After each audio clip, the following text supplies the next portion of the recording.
Good evening and welcome to Dispatch Live. I'm Kevin Williamson. We will have some talk about a number of different subjects tonight. Some of the usual election punditry stuff, some year-end things, some Christmas bad takes I believe I'm supposed to talk about, but some serious business to start with. We want to talk about what's going on in the Red Sea with the Houthi militia who are attacking commercial shipping there. We are fortunate to have as our guest to start off with an old friend of mine and someone I'm very pleased to have on the show, Professor Dr. Daniel Pipes.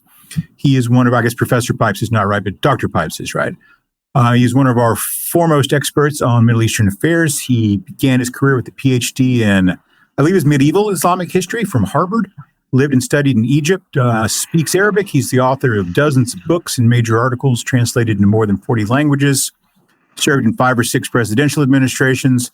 And when Ted Kennedy blocked his appointment to the Bush administration, Charles Krauthammer wrote, "Like most prophets, he is now being punished for being right."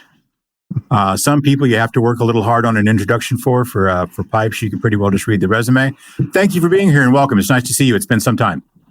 Thank you, Kevin. Good to be here. Who are the Houthis?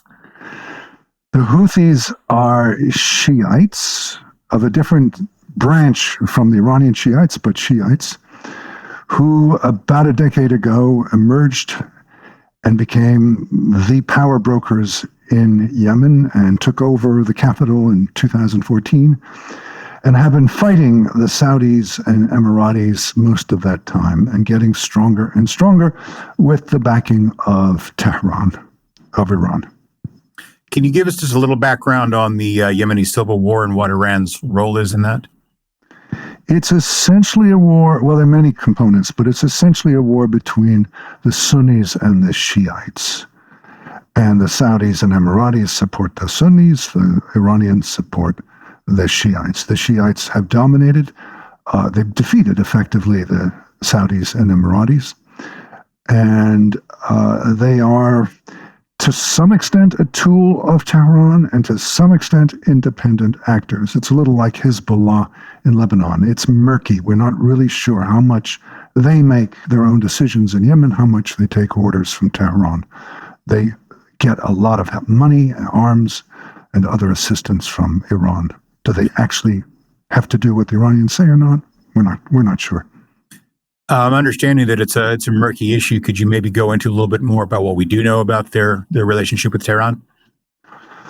Well, we know that the Iranians support them heavily, and they are part of a larger Iranian network. The Iranians have powerful forces in Iraq, Syria, Lebanon, Gaza, and Yemen. So the Iranians have been careful not to engage themselves directly in warfare for many years now, but to support their agents, their mercenaries, their operatives in all these countries and in many others as well. But they're particularly dominant in these 5 areas that I just mentioned.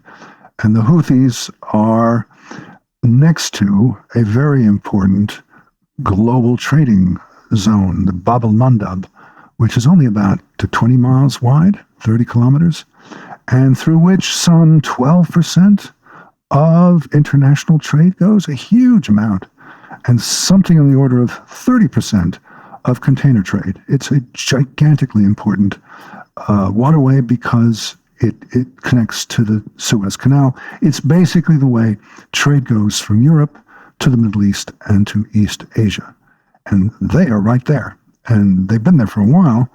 But with the Hamas attack on Israel October 7th and the Israeli response following that, the Houthis decided they would jump in and make trouble for shipping in the Red Sea. For the longest time, those of us who maybe first started paying attention to Middle Eastern eras and the Middle Eastern issues in the immediate post 9/11 era, we had a tendency, I think, to draw a very strong line between the Arab world and the Iranian world, and the idea that the Iranians were not really particularly all that interested in cooperating with Arabs, and that they had very distinct separate interests and aspirations. But in terms of foreign patrons of the current intifada in and around Gaza, Iran really seems to loom very, very large. But can you talk a little bit about what they see as their strategic interest there and their? I would differ somewhat. It's not that the Iranians care so much about what language you speak. They care more about how you understand Islam. And if you're Shiite, as many Lebanese, Syrians, Iraqis, and Yemenis are, then they are after you. The exception is Gaza. There are no Shiites to speak of in Gaza, and they're there working with Sunnis. The Iranians see the Shiites of the world as their natural constituency, and they work with them and encourage them to take money and go to seminaries and so forth to connect to Iran. The Iranians are a revisionist power. They would like to change the Middle East. They would like to change the borders. They would like to get rid of Israel. They'd like to get the United States. They would like to get rid of the leaders of the Middle East who work with the United States. They are classic revisionists. They want to change everything. And in their nearly 45 years, they've done a pretty good job. They are the great disruptors of the Middle East. And how have they gone about overcoming the Shia-Sunni difference in this particular conflict in Gaza? Gaza is, as I said, the exception. They're all Sunnis. What they have in common is jihad. It's interesting. This is a word that doesn't come up. Jihad is the effort to spread the rule of Islam through force, or other ways, but mainly through force. And Hamas is engaged in jihad against Israel, and the Iranians like that and say, okay, well, we differ on a lot of things, but we can agree on this, so we'll support you in this way. And they do. Correct. So jihad, anti-Zionism is their common element. So Yemen is not a very large, powerful country, but it is, as you mentioned, located in a place that gives them the ability to make a lot of trouble for maritime trade. So if I'm remembering the geography correctly, we've got the Suez Canal up in the north, we've got the Red Sea, got the Gulf of Aden, and that's kind of where things have to pass through there.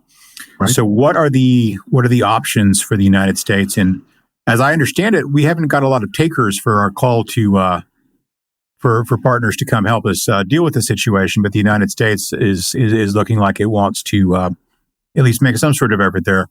What are our options really look like?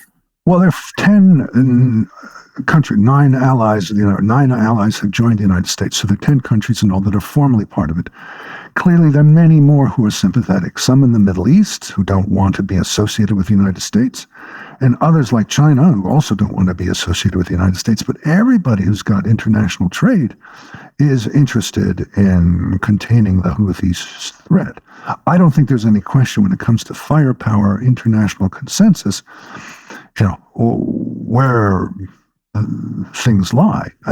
Nobody but the Iranians and the Houthis and a few others, very few others, like the fact that the Houthis are disrupting international trade. What you're seeing is that these gigantic container ships are going now around the Horn of Africa, the Cape of Good Hope, adding something like 10 days to their voyage, from 20 to 30 roughly, which means you need more ships, you need more fuel, you need more, you're got your goods in the seas rather than on the shelves. It's quite disruptive. And basically everybody has agreed that this is a horrible thing. So it's going to end. Now, how's it going to end? So far, the U.S. and its allies have been completely defensive. All we've done is knock down the drones and missiles that the Houthis have sent. We've not retaliated in any fashion. Sooner or later, that's got to come to an end. And then the big question is, how far do we go? Do we try and get rid of the Houthi regime? Do we then move on to the Iranians? Do the Israelis go on to the Iranians? What this has done is take what has essentially been until now a localized conflict between Israel and Hamas, many implications to be sure on campuses and parliaments and so forth, but a localized conflict with a small impact internationally, and turn it into a global issue. The Houthis have single-handedly done this. Now, what their aspirations are and what the Iranian aspirations are, these are the subjects of much debate. The general consensus is that the Iranians like to use these agents and not expose themselves. And the agents, in this case, the Houthis, seem to be doing it in good part for local reasons, for their own local reasons, that they're establishing themselves as the anti-Israel stalwarts of the Muslim world. These are the jihadis. These are the people who are coming to the aid of Hamas. Nobody else is. Hezbollah a little bit in Lebanon, but Houthis are the real, the ones who are potentially shaking the global order. This is a completely different order of magnitude than what has preceded it for the last 2 months. And do you think that Iran perceives this globalization of the conflict as serving its interests? The Iranians are playing with fire, if they are in fact pushing the Houthis to do this, or they're not stopping them, because who knows where this is going to go. You get the United States involved. You get Israel perhaps attacking Iran. Who knows where this is going to go? It's very dangerous for Iran. The Iranians tend to be cautious at this level, and this is not cautious. This is dangerous. Now, that said, there are conflicting signals coming out of Yemen. Just today, we've had 2 major spokesmen for the regime, or the group. One of them saying, we're going to go and attack everybody, and the other saying, no, we're not going to attack anyone except ships that are going to Israel are owned by Israelis. So there's an ambiguity there. My inclination is to think they're going to go backwards on this, and they realize they're taking on too much, and they're going to reduce their threat just to the Israeli-owned or manned going towards Israel and end the global potential crisis. But I don't know. It's not clear. Are there dissensions within the Houthis? Are these 2 spokesmen speaking for different factions? I don't know. We have a question from a member of the audience who asks, is the reluctance of the administration to deter the Houthi actions to close the Red Sea based on a concern of how Senators Murphy and Sanders, as well as young voters, might react? What do you think? I think that's a part, but I'd be more inclined to see the Obama-Biden approach to Iran as more important. About a decade ago, Barack Obama came up with the idea, or his administration came up with the idea, that you can bring the Iranians back into the so-called family of nations by offering them money and giving them benefits, and so you'll tame them. This was disrupted by Donald Trump, and now Joe Biden is looking to resurrect this. And the last thing he wants to do is have a fight with any of the Iranian proxies.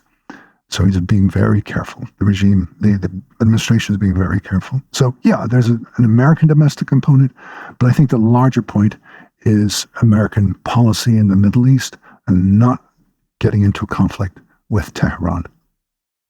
One more question. What sort of actions from the Houthis would be likely to cause escalation or a larger response from the United States? Well, if the Houthis continue to attack via drones, missiles, and even, in one case, a helicopter-borne assault mission on a ship. So 3 different ways, and perhaps more in the future. If they continue to do this indiscriminately against any and all, potentially any and all ships going through the Red Sea, they will close the Red Sea to shipping, and they precipitate a crisis, an international crisis. This is much bigger than Israel. So it's up to them what they attack. They have been pretty indiscriminate in the last days. On Saturday, there were some 15 missiles that American ships knocked down. Who knows who knows what's coming next? Thank you. Well, Dr. Pipes, that's the time we have for this segment. So I appreciate your being here, and I hope maybe we can continue the conversation at some point in the future. My pleasure. Look forward. Thanks a lot.